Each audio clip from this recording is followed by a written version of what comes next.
Is it working now? Yes,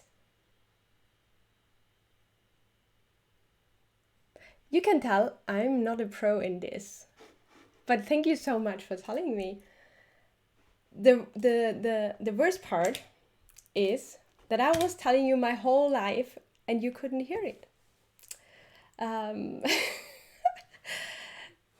this should be a 15 minutes stream, so I don't know, should I start all over? But apparently, I mean, at least I attracted 12 people watching me struggle with getting the thing. I didn't know that it wasn't working. It showed up, my microphone Yeti showed up in the mixer thing and it was turned on, so but apparently I wasn't enabling the audio input capture. So I probably will start just over again and tell you why I'm building a code review tool. Okay, so a year ago, probably a year ago, I thought what I should do, right? So I started my company December 2019 was when I quit my full-time job and said, well, I'm gonna do this company, and I specialize on code reviews. And so I started a training and consultancy company in that space. So I'm giving code review workshops, and this is building directly on my expertise. So I worked for Microsoft for a long time, and I worked in a team that was responsible to improve the internal engineering processes. And one of our tools that we owned was the code flow tool. That was the internal code review tool at Microsoft. And so I did quite a few studies on code reviews, and also I worked with a lot of teams on making their code review experience better, process-wise, but also tool-wise. But I was more in the process part, to be honest. And so a year ago, I thought, well, a code review tool would be cool, right? So I'm a big fan of dev tools, and I actually built a few prototypes myself, also during my PhD. And I worked on the code review tool at Microsoft as well, and other tools. And so when I started to work for myself, I was thinking, should I actually build a code review tool? And I decided not to do it because I felt this is too big. It's huge, right? Imagine a code review tool, and then imagine all the other companies that are building code review tools.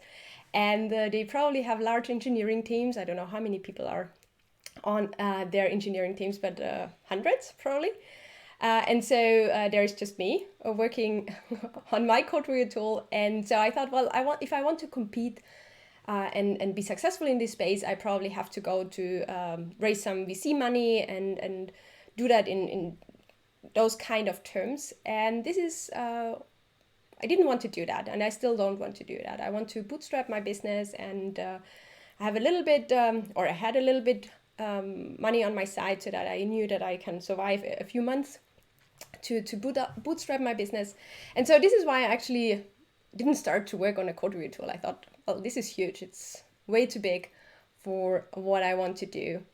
And then over the last year, I started building up my workshop business and also my consultancy, and it works actually really nice. But somehow this idea of a tool haunted me, I have to say. And then other companies reached out that are building code review tools, and they want to pick my brain, and they asked me to be on calls with them. And I think I jumped on every call that that any tool company offered.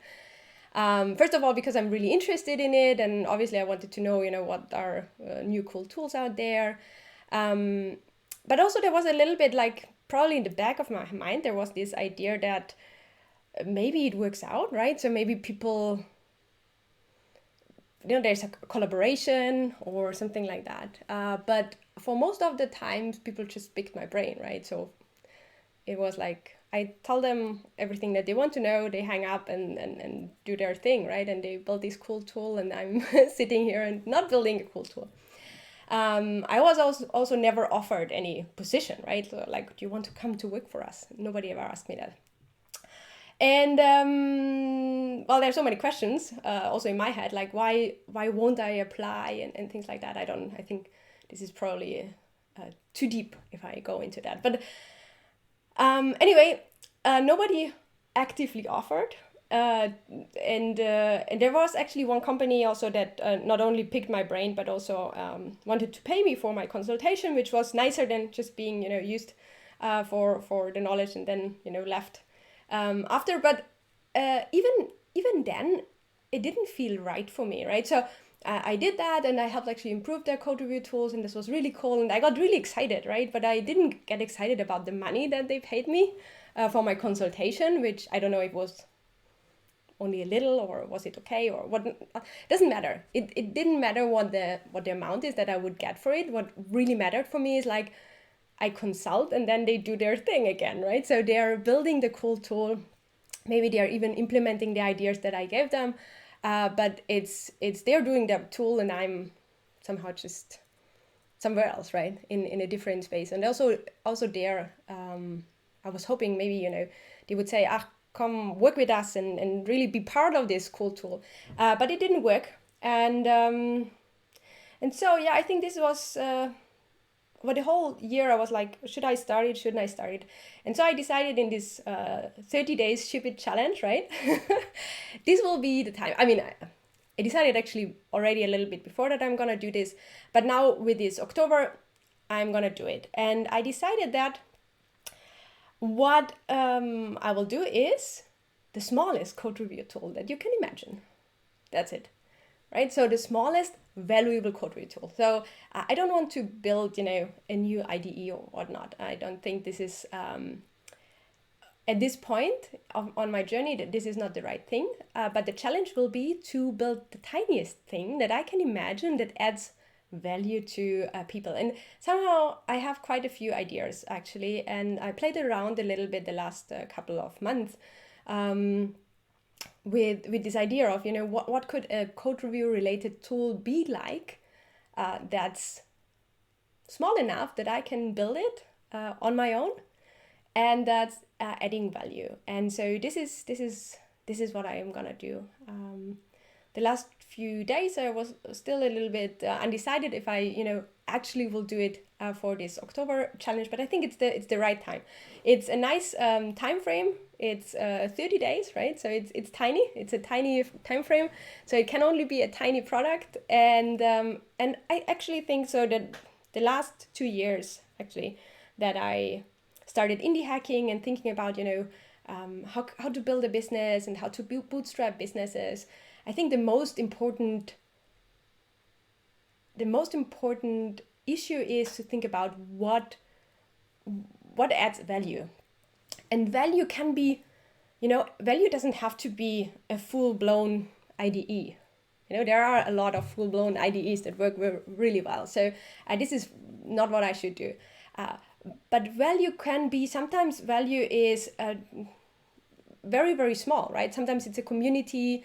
Sometimes it's a physical product, it's a service. And so I think I have seen so many pain points in code reviews, right? So there are so many pain points, so many things that teams struggle with that now it's about thinking very, very strategically also, what are those pain points and how can I help remove some of them with a tiny tool, with a tool that, one person can build and maintain.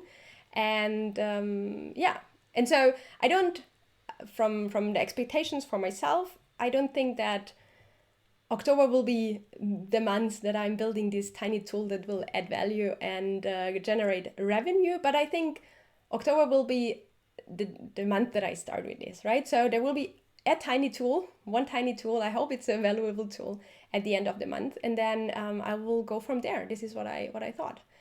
And if it doesn't work out, well, then it's an open source tool or, a tool for free. And that's also fine. But I really feel that now I'm sort of on my way. I'm on my way to this direction that I want to go in. And even during my PhD, I built these tools and I never made any of those tools really production ready, right? So they were prototypes, and I actually worked even with companies, and they were getting value out of it. But at that point, I wasn't in the state of building a business or building a product, and so I just let them rot. After writing a paper about it, I let the tools rot and don't work on them anymore.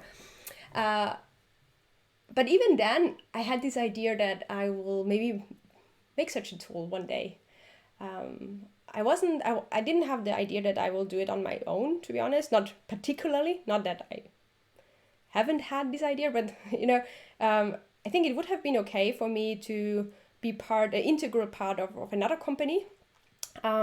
But I definitely need some ownership of it, right? So this is maybe coming back to this question that I also ask myself really often over the last 2 years. Like, do I want to be a software engineer at one of those companies, right? So why don't I apply for JetBrains or GitHub or GitLab or I really feel I wouldn't have the power to make a change that's as big as I want to do, right? So I don't leave a dent maybe. And right now I think it's really about this for me. It's about, shaping something that's in my head and doing something new. And yeah, let's see if it's also challenging, right? And interesting if it will work out. Maybe it will not work out, which I think is also totally fine. It's something like a bucket list. I feel like I have to do it at one point. I had it in mind for a lot of time, many years. And so maybe now is the time I will try it.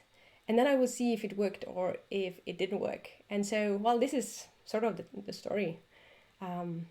Why I'm gonna do this code review tool, and it will be the tiniest code review tool that you have ever seen, and I hope that it will provide some value. Well, that's it. So I told you my story now, I think 3 times, but 1 time with audio, which is awesome. Thank you so much for tuning in. I hope that I will be there tomorrow or something like that, again, to tell you what I will do.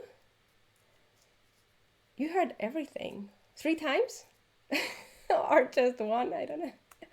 Confused Nova. Did you hear my story 3 times? Don't think so. Just once, yeah, otherwise it would be boring.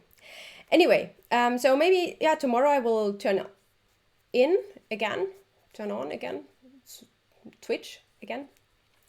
And then share a little bit more what I'm gonna do. I don't have really a plan yet, so every day will be a new thing, and we will try to get it to a shippable tiny product at the end of October. I really hope it will work. Hi Ryan. Yeah, thank you. It was a while. Corona somehow knocked me off the feet with all the changes. Kids not going to the school and whatnot. But yeah, I hope that this will. Yeah, I'm not sure if I will continue on them right now, but I try this October thing, and if it works well, then maybe I stream a little bit more. I'm missing it, to be honest. But let's see if that, too many things on my plate. The most important now is this shipping of this product, and then let's see. Okay, thank you so much. Have a good day. I will go to bed now. I'm really tired, and maybe see you tomorrow at 9 p.m. Central European Summertime. Okay, bye. Hope you follow along. Thank you so much, Rita Bear, and